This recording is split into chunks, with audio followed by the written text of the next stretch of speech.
Pemirsa, 1 minggu berselang, kasus kematian diplomat muda Kementerian Luar Negeri Arya Daru Pagayunan masih menjadi misteri. Polisi hingga kini masih belum juga mengungkap penyebab pasti kematian korban.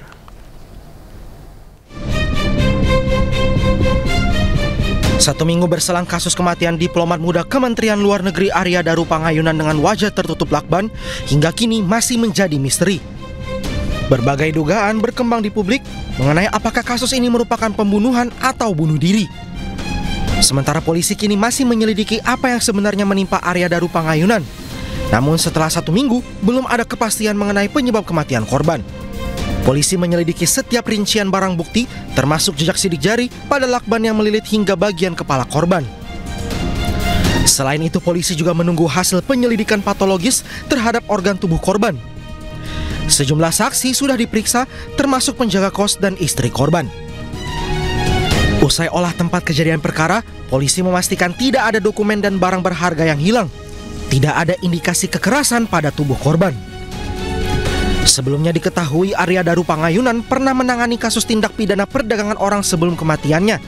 Meski demikian, polisi belum mengonfirmasi apakah kasus TPPO yang ditangani memiliki keterkaitan dengan kematian sang diplomat muda. Dari Jakarta, Tim Liputan iNews melaporkan.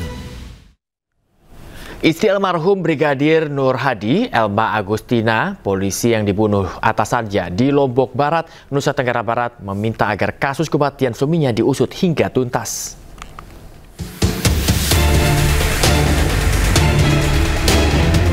Istri Brigadir Nur Hadi, Elma Agustina, meminta agar penangkapan kasus hukum kepada para tersangka pembunuh suaminya diusut tuntas serta tidak ada unsur rekayasa atau intervensi. Elma menyampaikan permohonan tersebut saat dikunjungi oleh Kompolnas di kediamannya. Istri almarhum Brigadir Nur Hadi, Elma Agustina, mengaku sedikit lega setelah mendengar penjelasan langsung bahwa proses hukum berjalan transparan dan profesional. Elma meminta para pelaku dihukum seberat-beratnya serta menyampaikan harapannya agar kepolisian memberikan jaminan masa depan bagi dirinya dan anak-anaknya. Semuanya dibebaskan sama nggak yang berwajib. Terima kasih semuanya. Tadi sempat minta apa katanya soal jaminan? Minta hak dan kewajiban. Minta hak dan kewajiban saya sebagai istri almarhum yang menjadi anggota sama kewajibannya dari instansi kepolisian kepada istri dan anak-anaknya. Seperti diketahui, polisi telah menahan 3 tersangka dan pemberhentian tidak dengan hormat atau PTDH kepada 2 tersangka.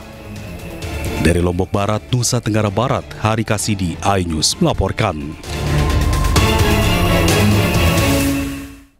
Pemirsa, Ditkrimum Polda Jawa Barat mengungkap 1 tersangka baru terkait sindikat tindak pidana perdagangan orang. Tersangka ditangkap di Bandara Soekarno-Hatta yang berperan sebagai perawat.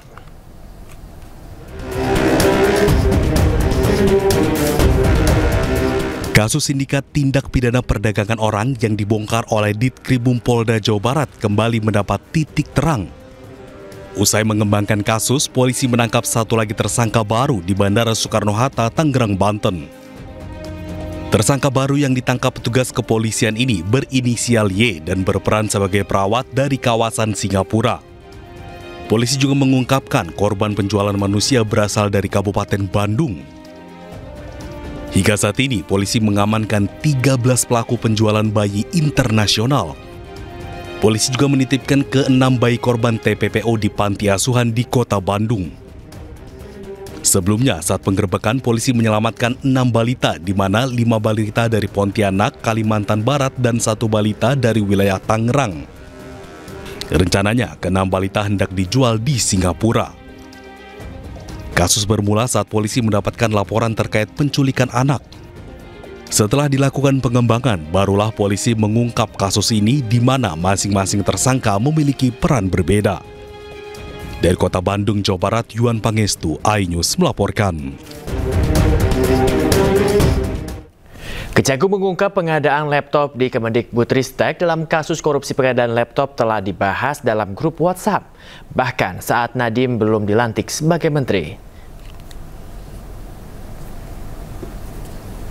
Kejaksaan Agung mengungkap Nadiem bersama dengan staf khususnya sempat membuat grup WhatsApp bernama Mas Menteri Kortim. Dalam grup WhatsApp ini sudah ada pembahasan tentang program digitalisasi di Kemdikbudristek. Dan program ini berlanjut setelah Nadiem Makarim dilantik menjadi menteri. Dari fakta tersebut, Kejagung menyimpulkan bahwa rencana proyek digitalisasi telah ada sebelum Nadiem Makarim menjadi menteri.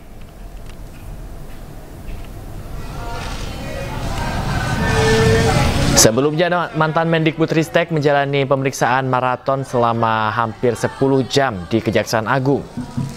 Ia diperiksa untuk kedua kalinya dalam kasus dugaan korupsi pengadaan laptop yang merugikan negara 9,9 triliun rupiah. Usai diperiksa, tak banyak kata yang keluar dari mulut Nadiem Makarim.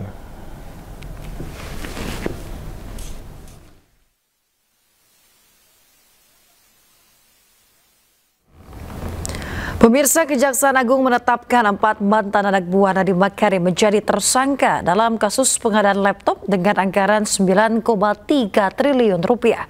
Salah satu tersangka belum bisa ditahan dan ditetapkan sebagai DPO Kejagung. Pemirsa, meski telah ditetapkan sebagai tersangka, penahanan terhadap Juristan belum bisa dilakukan karena berada di luar negeri. Kendati demikian, Kejagung sudah memasukkan nama Juristan, mantan staf sus Nadiem Makarim tersebut dalam daftar pencarian orang alias buronan Kejagung.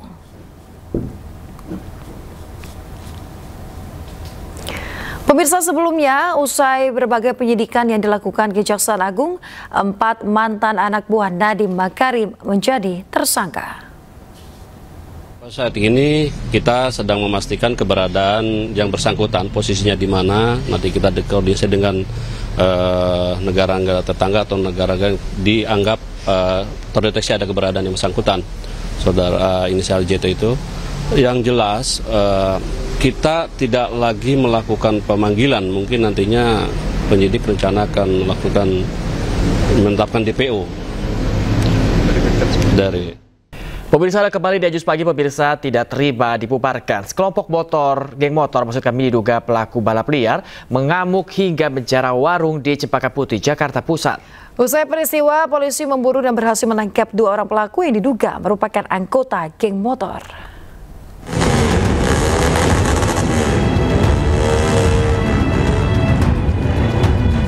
Inilah rekaman video amatir warga saat kelompok pengendara sepeda motor terduga pelaku balap liar menyerang warga Rawasari, Cempaka Putih, Jakarta Pusat pada Rabu dini hari. Dengan membawa kayu dan batu, kelompok pengendara motor ini merusak sebuah warung dan menganiaya 5 orang warga sekitar. Peristiwa ini bermula saat sekelompok pengendara sepeda motor ini diduga tengah melakukan aksi balap liar. Warga yang resah lantas membubarkan aksi balap liar tersebut.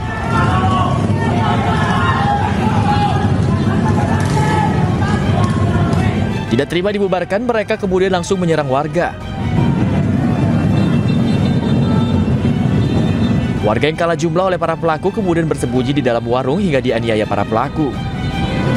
Kelompok pesepeda motor ini juga menjarah isi warung dan merusaknya. Kami lerai, terus sambil diusir pelan-pelan.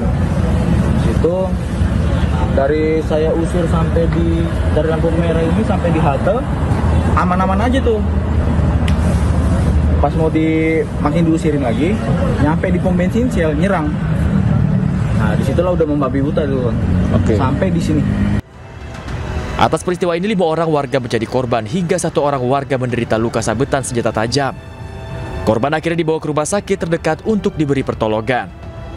Dari Jakarta, Rizky Paluvi, A News melaporkan.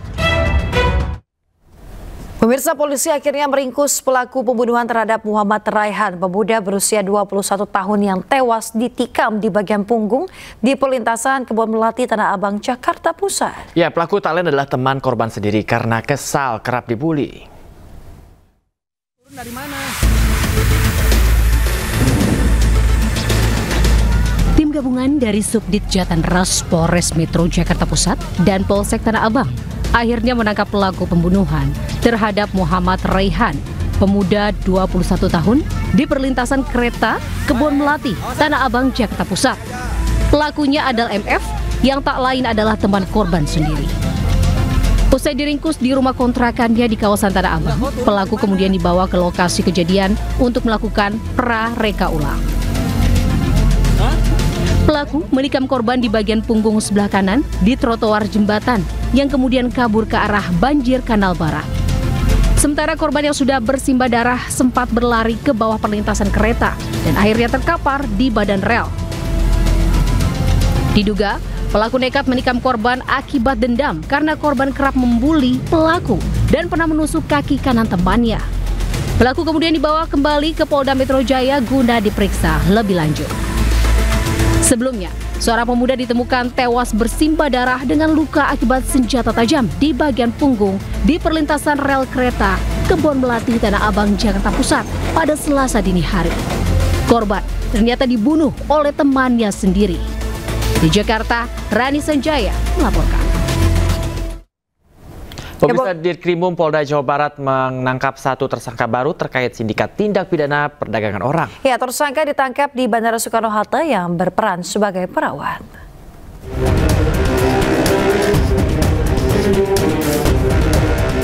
Kasus sindikat tindak pidana perdagangan orang yang dibongkar oleh Ditkrimum Polda Jawa Barat kembali mendapat titik terang. Usai mengembangkan kasus, polisi menangkap 1 lagi tersangka baru di Bandara Soekarno-Hatta, Tangerang, Banten. Tersangka baru yang ditangkap petugas kepolisian ini berinisial Y dan berperan sebagai perawat dari kawasan Singapura. Polisi juga mengungkapkan korban penjualan manusia berasal dari Kabupaten Bandung. Hingga saat ini, polisi mengamankan 13 pelaku penjualan bayi internasional. Polisi juga menitipkan ke-6 bayi korban TPPO di panti asuhan di Kota Bandung. Sebelumnya, saat penggerbekan, polisi menyelamatkan 6 balita, di mana 5 balita dari Pontianak, Kalimantan Barat, dan 1 balita dari wilayah Tangerang. Rencananya, ke-6 balita hendak dijual di Singapura. Kasus bermula saat polisi mendapatkan laporan terkait penculikan anak. Setelah dilakukan pengembangan, barulah polisi mengungkap kasus ini di mana masing-masing tersangka memiliki peran berbeda. Dari Kota Bandung, Jawa Barat, Yuan Pangestu, iNews melaporkan. Pemirsa, diduga tidak berkonsentrasi saat berkendara, seorang pengemudi sepeda motor melaju kencang dan menabrak sebuah truk. Ya, akibatnya kejadian tersebut, pengendara sepeda motor ini mengalami luka berat dan terjepit di kolong truk.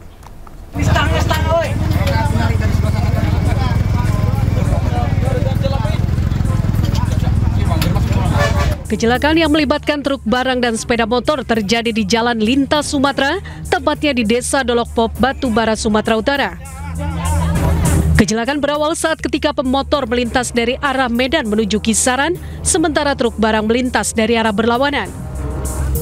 Setibanya di lokasi, pengendara motor melaju dengan kecepatan tinggi, diduga mengalami kelelahan sehingga tidak berkonsentrasi mengendarai kendaraannya. Melihat motor oleng ke kanan, sopir truk langsung menghentikan kendaraannya, namun pemotor terus melaju dan menabrak truk bagian depan yang mengakibatkan pemotor bersama motornya terjepit di kolong truk. Ironisnya saat kejadian sopir truk sempat melarikan diri, namun kini sudah menyerahkan diri ke Satlantas Polres Batubara.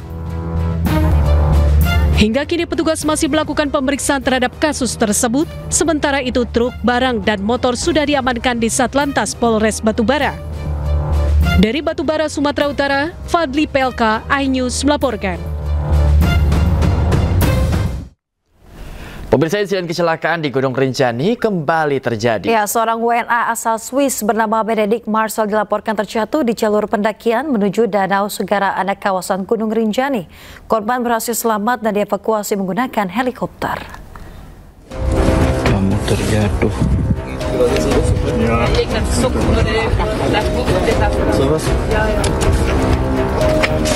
Dari sana helikopter berdiri. Inilah kondisi pendaki asal Swiss Benedict Marcel, 46 tahun, setelah mendapat pertolongan pertama dari rekan-rekannya saat melakukan pendakian di Gunung Rinjani Rabu pagi. Korban dilaporkan terjatuh di jalur menuju Danau Segara Anak pada pukul 11.25 waktu Indonesia Tengah oleh porter dan guide korban. Meski dilaporkan selamat, namun korban dilaporkan mengalami patah di bagian tangan dan kaki.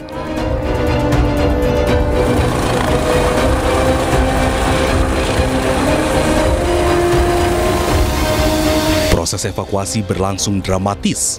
Tim SAR mengerahkan personil gabungan dan helikopter dari Bali untuk mengevakuasi korban. Pada Rabu sore, akhirnya korban berhasil dievakuasi dan langsung diterbangkan ke rumah sakit di Kuta, Bali. Tiba di Bali pada pukul 17.30 dan diserahkan langsung ke pihak keluarga.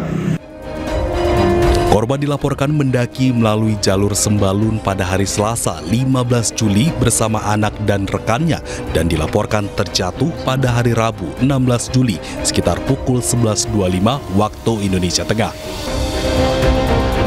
Dari Lombok Timur, Ramli Nurawang, iNews melaporkan.